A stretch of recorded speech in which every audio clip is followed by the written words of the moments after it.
नमस्कार मित्रमैत्रिणींनो, तुमचं खूप खूप स्वागत आहे माझ्या या चॅनलमध्ये, ज्याचं नाव आहे आयुर्वेद हेल्थ एक्सप्रेस. आज आपण बोलणार आहोत निद्रा आणि निद्रानाश याविषयी. आयुर्वेदाने निरोगी आयुष्यासाठी 3 उपस्तंभ सांगितले आहेत. उपस्तंभ म्हणजेच आधार. निरोगी आयुष्यासाठी या 3 उपस्तंभांचं पालन करणं अत्यंत गरजेचं आहे. त्यातील सगळ्यात पहिला आहे आहार. योग्य मात्रे, स्वच्छ आणि आपल्या प्रकृतीचा अनुरूप असा आहार घेणं अत्यंत गरजेचं आहे. दुसरं आहे ब्रह्मचर्य. आयुर्वेदाच्या नियमानुसार ब्रह्मचर्याचं पालन केल्याने शरीराचं बल वाढतं. आणि तिसरं महत्वाची गोष्ट म्हणजे निद्रा म्हणजे झोप. योग्य प्रमाणात झोप घेणं हे निरोगी आयुष्यासाठी अत्यंत गरजेचं असतं. निद्रा ही एक स्वाभाविक शारीरिक धर्म आहे. तसंच सर्वच प्राणीमात्रांमध्ये निद्रा ही आपल्याला दिसून येते. या व्हिडिओमध्ये आपण बघणार आहोत की योग्य प्रमाणात निद्रा घेतल्याने कोणते फायदे होतात, तसंच अनिद्रा किंवा झोप न येणे याची नक्की कारणं आणि चिकित्सा काय आहे या सगळ्यांवरती आपण या व्हिडिओमध्ये बोलणार आहोत. आणि ही सगळी माहिती घेण्यासाठी हा व्हिडिओ शेवटपर्यंत नक्की बघा. आता आयुर्वेदाने निद्रेला 3 उपस्तंभामध्ये अत्यंत महत्वपूर्ण असं का मानलं आहे हे आता आपण बघूया. आयुर्वेदानुसार शरीराची व्याख्या करताना शीर्यते तत्शरीरम म्हणजेच ज्याची प्रत्येक क्षणाला झीज होत आहे अशा गोष्टीला आपण शरीर म्हणतो, अशी शरीराची व्याख्या केली आहे. आपल्या शरीरामध्ये निर्मिती, पोषण आणि झीज ही सतत होत असते. जन्मापासून ते मृत्यूपर्यंत ही प्रक्रिया अविरत आणि निरंतर सुरू असते. झोप ही झीज भरून काढण्याचं काम करणारी असते. त्यामुळे शरीरामध्ये निर्माण होणारी झीज भरून काढण्याचं महत्वपूर्ण काम हे झोप करते. योग्य प्रमाणात झोप घेतल्याने शरीराची झीज ही योग्य प्रमाणात भरून येते. ज्यावेळेस शरीराला योग्य प्रमाणात झोप मिळत नाही त्यावेळेस शरीराचं झीज भरून आणण्याचं काम हे योग्य प्रमाणात होत नाही. अशा वेळेस जर हीच प्रक्रिया वारंवार होत राहिली तर शरीरामध्ये विपरीत असे परिणाम होताना आपल्याला दिसतात. आणि हे परिणाम नेमके काय होतात हे पण पुढे व्हिडिओमध्ये बघणारच आहोत. तर त्यापूर्वी सगळ्यात महत्वाचा प्रश्न म्हणजे नक्की निरोगी राहण्यासाठी किती झोप घेणं आवश्यक आहे हे आपल्याला माहित असणं अत्यंत गरजेचं आहे.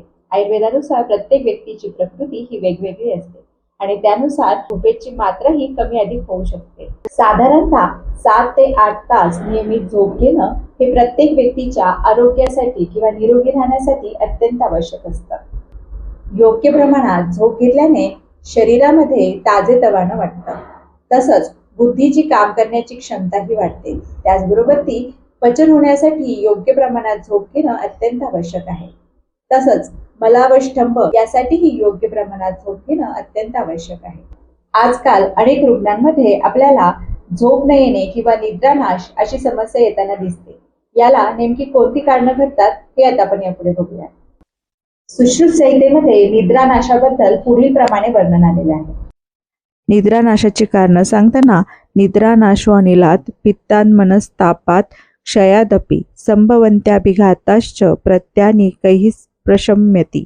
सुश्रुत चारिस्थानमधील या श्लोकानुसार निद्रानाशाची कारणं दिली आहेत. यामध्ये शरीरातील वात आणि पित्त यामध्ये बिघाड निर्माण होणे, मनसंताप म्हणजेच मानसिक अस्वस्थता निर्माण करणारी कारणं घडणे, धातुक्षयजन्य कारणं घडणे म्हणजे शरीरामध्ये अशक्तपणा, कुठल्या तरी व्याधीमुळे शरीरामध्ये येणारा अशक्तपणा यामुळे निद्रानाश होतो.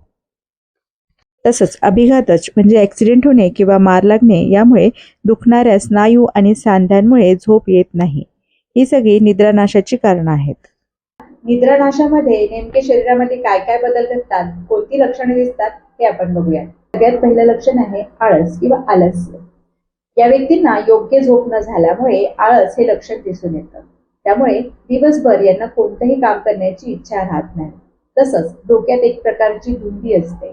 त्यामुळे कुठल्याही गोष्टीमध्ये एकाग्रता किंवा कॉन्सन्ट्रेशन करता येत नाही.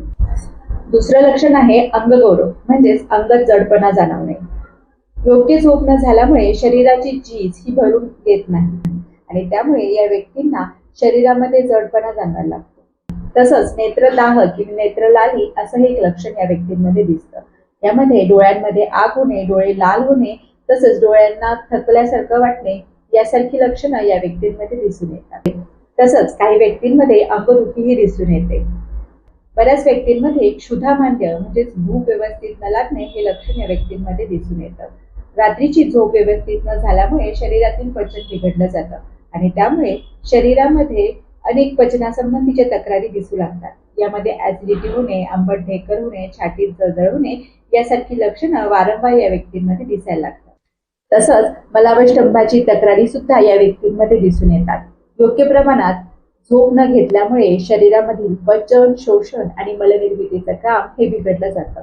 तसंच बृहदांत्र किंवा मोठ्या आतड्यांच्या हालचालीही मंदावतात आणि त्यामुळे निर्माण झालेला मल हा आतड्यांमध्ये पडून राहतो आणि त्यामुळे या व्यक्तींमध्ये मलावष्टंभाच्या तक्रारी दिसून येतात। बऱ्याच लोकांमध्ये योग्य प्रमाणात झोप न घेणं हे मलावष्टंभासारख्या व्याधींचं प्रमुख कारण असू शकतं। अपुऱ्या प्रमाणात झोप घेतल्यामुळे मेंदूलाही थकवा येतो आणि त्यामुळे शिरशूल किंवा डोकं दुखणे आणि डोक्यात जडपणा वाटणे अशी लक्षणं या व्यक्तींमध्ये दिसून येतात। आता ही सर्व लक्षणं बघितल्यावरती आयुर्वेदाने निद्रानाशामध्ये कुठली चिकित्सा सांगितली आहे हे पण बघूया।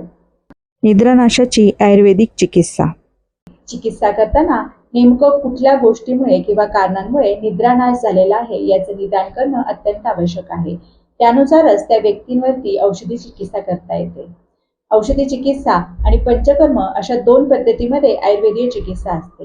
औषधी चिकित्सेमध्ये प्रत्येक कारणानुसार वेगळी अशी चिकित्सा करावी लागते। तसंच झोप आणणारे असे आयुर्वेदिक कल्पही यामध्ये वापरता येतात। औषधी चिकित्सेबरोबरच पंचकर्म चिकित्सा करणं हे अत्यंत महत्त्वाचं आहे। पंचकर्म चिकित्सा केल्याने त्वरित आणि लवकरात लवकर उपशम दिसून येतो। पंचकर्म चिकित्सेमध्ये पुढील प्रमाणे पंचकर्म आपल्याला करता येतात। निद्रानाशासाठी पंचकर्म चिकित्सा करताना विविध तेलांनी अभ्यंग, नस्य, त्याचबरोबर ती उद्वर्तन आणि सर्वांग संवहन मर्दन यासारखी पंचकर्म, त्याचबरोबर ती शिरोअभ्यंग, पादाभ्यंग सारखी छोटी छोटी पंचकर्म, तसंच मनशांती निर्माण करणारी शिरोधारा, शिरोबस्ती यासारखी पंचकर्म केल्याने निद्रानाशामध्ये फायदा होताना दिसतो। या सर्व पंचकर्मांमधल्या शिरोधारा, शिरोबस्ती यासारखी पंचकर्म मानसिक ताण कमी करून झोप आणण्याचं काम करते। तसंच योग्य अशी झोप घेण्यासाठी योग्य अशी मानसिक स्थिती असणे अत्यंत गरजेचं आहे। त्यामुळे त्यासंबंधी काही तक्रारी असतील तर त्याचं त्वरित निदान आणि चिकित्सा करून घेणं अत्यंत गरजेचं असतं। कधी कधी दिवसा अधिक प्रमाणात झोप घेणे हे सुद्धा निद्रानाशाचं एक कारण होऊ शकतं। अशा वेळेस दिवसाची झोप कमी करणे किंवा कमी प्रमाणात झोपणे यामुळे रात्री योग्य प्रमाणात निद्रा मिळू शकते। तसंच शरीराला योग्य व्यायाम दिल्यामुळे शरीरातील स्नायू, संधी या ठिकाणी हलकेपणा येऊन योग्य आणि चांगली अशी झोप लागते। तसंच योग्य प्रमाणात आहार घेणं हेही तितकंच महत्त्वाचं आहे। कमी प्रमाणात आहार घेतल्यामुळे वारंवार झोप मोड होणे किंवा झोप न लागणे यासारखी लक्षणे दिसू शकतात। त्यामुळे शरीराला लागणारा योग्य असा आहार घेणं अत्यंत गरजेचं आहे। कधी कधी रात्री झोपताना दूध आणि साखर असं कॉम्बिनेशन घेतल्यामुळे झोप चांगली येताना आपल्याला दिसते। निद्रानाशामुळे येणाऱ्या समस्याचं योग्य निदान करून त्याची योग्य चिकित्सा केली नाही तर या समस्या पुढे अधिकच गंभीर होऊ शकतात। त्यामुळे त्यांची योग्य अशी चिकित्सा करणं अत्यंत गरजेचं आहे। असं केलं तरच आयुर्वेदाने सांगितलेल्या 3 उपस्तंभांचा समतोल साधता येईल आणि आपल्याला निरोगी आयुष्य मिळेल। तसंच शरीर आणि मन हे दोन्ही निरोगी राखायला आपल्याला मदत होईल। तुम्हाला हा व्हिडिओ कसा वाटला? तुम्हाला जर हा व्हिडिओ आवडला असेल तर या व्हिडिओला लाईक करा, जास्तीत जास्त गरजू लोकांपर्यंत हा व्हिडिओ पोहोचवा आणि असेच माहितीपूर्ण व्हिडिओ बघण्यासाठी माझ्या चॅनलला सबस्क्राईब करा। तर भेटूया अशाच एका नवीन व्हिडिओमध्ये। तोपर्यंत नमस्कार।